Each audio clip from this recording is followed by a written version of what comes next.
Okey, seterusnya pembahas berikut daripada Bagan and Saudari Ansley Dashona Steven. Dipersilakan. Terima kasih Tuan Speaker. Salam sejahtera kepada Tuan Speaker serta ahli Dewan sekalian.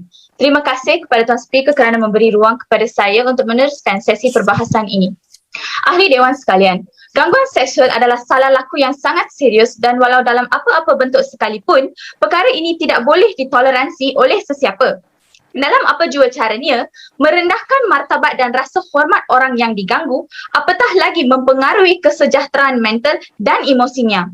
Pelaku yang tidak dihukum akan terus mengintimidasi, mengaibkan dan meninggalkan kesan trauma kepada mangsa. Martin Luther King pernah berkata, kehidupan kita mulai berakhir pada hari kita menjadi senyap mengenai perkara-perkara yang penting.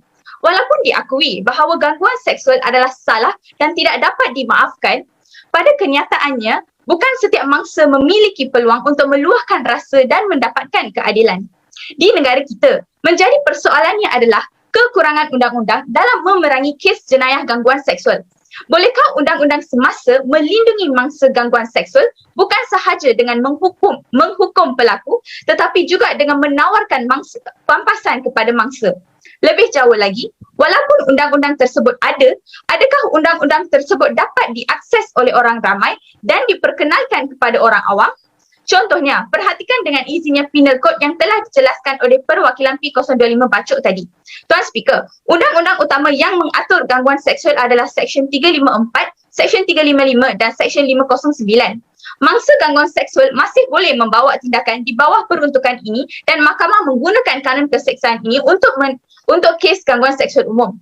Persoalannya, apakah peruntukan ini memadai dan atau akan terus berlanjutan dan apakah ada keperluan untuk undang-undang khusus yang disesuaikan dengan kehendak mangsa gangguan seksual dan juga pelaku. Sidang Dewan yang dihormati. Ada celahan Ya, saya Bagan benarkan. daripada Kuala Langat. Okey, dipersilakan Kuala Langat.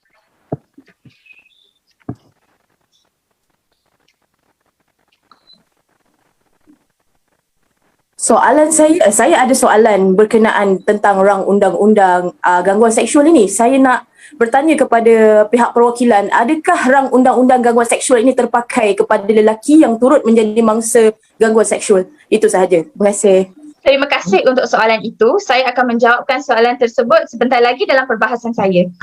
Okey, sidang Dewan yang dihormati. Para sarjana berpendapat bahawa undang-undang jenayah kurang sesuai untuk menangani kejadian gangguan seksual yang lebih halus dan lebih sesuai untuk menangani bentuk-bentuk serangan seksual dan keganasan yang lebih terang dan nyata.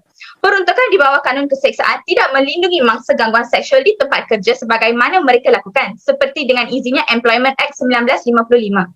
Contohnya, hukuman denda terhadap penganggur di tempat kerja tidak mencukupi untuk melindungi mangsa.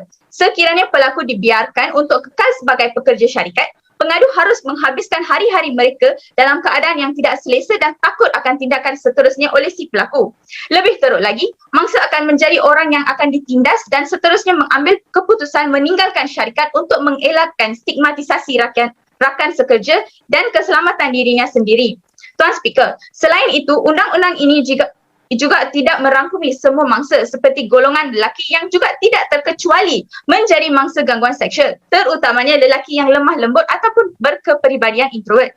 Saya harap ini menjawab soalan P112 Kuala Langat sebentar tadi. Statistik daripada Pertubuhan Pertolongan Wanita WAO mencatatkan kes-kes gangguan seksual semakin meningkat dan bukannya berkurang. Bahkan pada era ini yang dikelilingi oleh banyak individu berpendidikan tinggi yang tahu bahawa perkara tersebut adalah salah. Ahli Dewan sekalian, hukuman yang dikenakan terhadap orang yang melakukan kesalahan hanyalah hukuman yang tidak digeruni. Jadi ia tidak akan membantu kita dalam memerangi kes gangguan seksual kerana selalu ada kelemahan dalam undang-undang kerana pelaku yang salah dapat melarikan diri. Dalam pengertian itu, kita dapat lihat sebagai contohnya negara Arab Saudi yang mengenakan hukuman 2 kali ganda lebih berat berbanding asal jika pesalah berulang kali melakukan kesalahan tersebut. Gangguan seksual adalah haram di negara seperti Peru, Belgium dan Portugal dan dengan izin catcalling dan pendahuluan yang tidak diingini termasuk dalam ruang lingkup kesalahan. Perancis juga mempunyai undang-undang terhadap dengan izinnya catcalling yang membenarkan polis mengelurkan denda terus di tempat kesalahan kerana komen yang menjatuhkan maruah dan seksis menyinggung perasaan atau tingkah laku yang seksual. Oleh itu, beritahu saya, apakah yang menghalang negara kita melakukan perkara yang sama? Tuan Speaker, selain itu, menurut tinjauan Disember 2019 yang dilakukan oleh YouGov Omnibus terhadap 1,002 rakyat Malaysia, 36% wanita tempatan mengalami gangguan seksual berbanding 17% lelaki. Dari ini, hanya 53% mangsa yang melaporkan atau memberitahu seseorang mengenai gangguan mereka. Kebimbangan utama tidak melaporkan gangguan seksual adalah penghinaan 54%, merasa sendirian dan tidak berdaya 38% dan takut akan akibatnya 26%. Gangguan seksual boleh menimpa sesiapa sahaja, di mana sahaja, dari tempat kerja hingga ke institusi pembelajaran, tempat awam atau bahkan tempat beribadah. Pada masa lalu, salah laku ini hanya mempengaruhi wanita. Tetapi Bagan sekarang, ada permohonan mencela. saya ingin dari meneruskan ketua. perbahasan saya. Pada Okey, masa lalu, teruskan. salah laku ini hanya mempengaruhi wanita. Tetapi sekarang, mana-mana jantilan boleh juga menjadi pelaku atau mangsa gangguan seksual. Dari statistik Polis Diraja Malaysia PDRM tahun 2013 hingga 2017, daripada 1,218 kes gangguan seksual yang dilaporkan, 79% melibatkan mangsa wanita dan 21% ialah mangsa lelaki. Sememangnya, ini memerlukan keberanian untuk bersuara dan mangsa-mangsa perlu diberi ruang untuk berbuat demikian. Ahli Dewan sekalian, adakah anda tahu piramid budaya rogol atau keganasan seksual? Semuanya bermula dari peringkat paling bawah seperti gangguan seksual.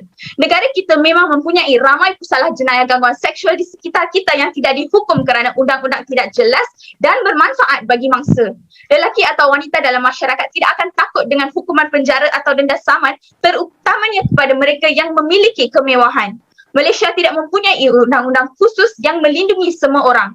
Peraturan baru perlu cukup komprehensif untuk mengambil kira semua orang, sama ada mereka yang celik atau buta huruf, kaya atau miskin, mereka yang bekerja ataupun tidak, kanak-kanak serta orang yang kelainan upaya. Bukan anda sebagai mangsa yang harus dipersalahkan atas tingkah laku yang tidak diingini dan menanggung akibatnya. Kepada pesalah, Boleh anda gulung mungkin telah badan. membebaskan diri dengan tindakan lampau anda dan sedang bebas berkeliaran. Tetapi ingatlah, sepandai-pandai tupai melompat akhirnya jatuh ke tanah jua. Dengan ini saya mengakhiri perbahasan saya. Sekian, terima kasih. Terima kasih perwakilan daripada Bagan. Bagus.